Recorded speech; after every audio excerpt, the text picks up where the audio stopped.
Most Ghanaians don't know this, but something big just happened in Ghana's politics, and it might change how governments behave from now on. The thing is, two quiet announcements made on the same day could mark the start of a new era of accountability. On the 21st of October 2025, two major stories broke, and while they seemed unrelated, together they told one powerful story. Cabinet decided to reverse all public university name changes made under the Akufo-Addo government. And on that same day, President Mahama promised to complete a long-abandoned Western Region hospital in Apemenim. Now at first glance, these might look like routine political moves.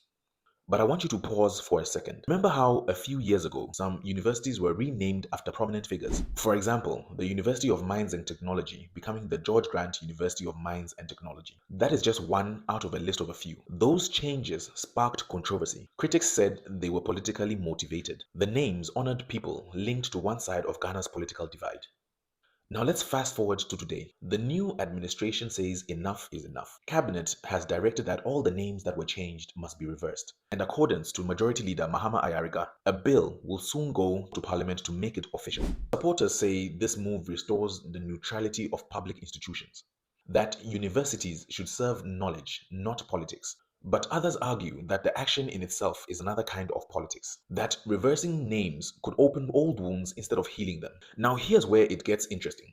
On the very same day this was announced, President Mahama was in the Western region making a completely different kind of promise. He said the 250-bed Western Regional Hospital, left incomplete for years, will finally be finished within 18 months. He called it a matter of national responsibility and not politics. And to be honest, his words hit hard. He said when a new government comes in, it should continue what the previous one started. Governance is like a relay race. One government passes the baton to the next.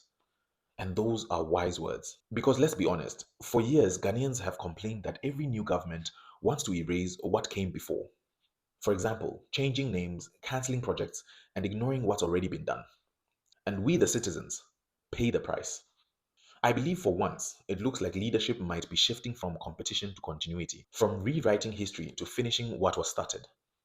And to be honest, if this new mindset sticks, it could redefine how we see governance in Ghana. Imagine a future where projects don't stop because a new party comes in. Imagine a Ghana where the focus is not on taking credit but on making progress. But of course, words are easy and execution is hard. Will the university renaming reversal actually pass through Parliament? And will the Western Regional Hospital really be completed within 18 months? That's where accountability comes in, not just from government, but from us, the people. Because in the end, it's our money, our institutions, and our future. And maybe October 21st, 2025 will be remembered as the day Ghana started to move differently. Here's what I think. This might be the beginning of a new kind of leadership in Ghana, one that balances reversal with continuity and rivalry with responsibility. Now it's your turn. Share your thoughts in the comments.